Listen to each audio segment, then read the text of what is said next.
Thanks so much for staying with us now for CBS 6 News at 5:30. I'm Liz Bishop. And I'm Cody Holyoke. It's exactly 2 years now since the state passed some of the strictest gun laws in the country. However, some lawmakers now, and law enforcement officials for that matter, are questioning whether the SAFE Act is actually making us safer. And Capitol correspondent Kimberly Howard is live outside the Capitol with more on this anniversary. And Kimberly, how about it?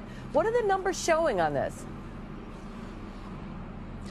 Well, it's Cody. The data shows that thousands of people have been charged under SAFE Act laws, but opponents say that's not evidence that the SAFE Act is actually keeping us safer. 2 years after New York enacted some of the strictest gun laws in the country, split opinions on if the law is working. Has the SAFE Act actually made anybody safer? Oh, I don't believe so. No, none whatsoever. I think it's much safer than it was. According to the SAFE Act Division of Criminal Justice Services, nearly 4,000 people have been charged with various SAFE Act violations since the law took effect in March of 2013. Most of those arrests were in New York City, and most of them were for criminal possession of a firearm, which became a felony under the law. A few dozen were charged under the SAFE Act in our area, but Albany County Sheriff Craig Apple says none of those arrests were made by his department. Nor do we really plan on it.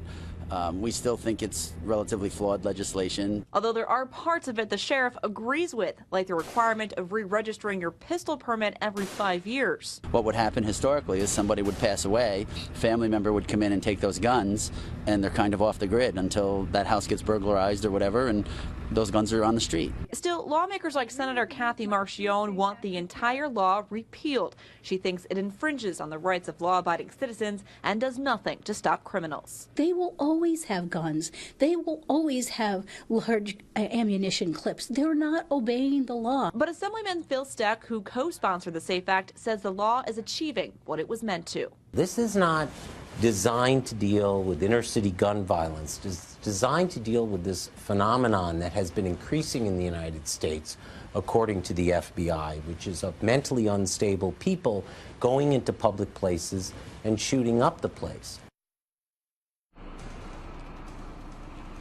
And Steck says guns have been kept out of the hands of more than 34,000 people since the SAFE Act was implemented. But critics say not enough is being done to actually help those mentally unstable people.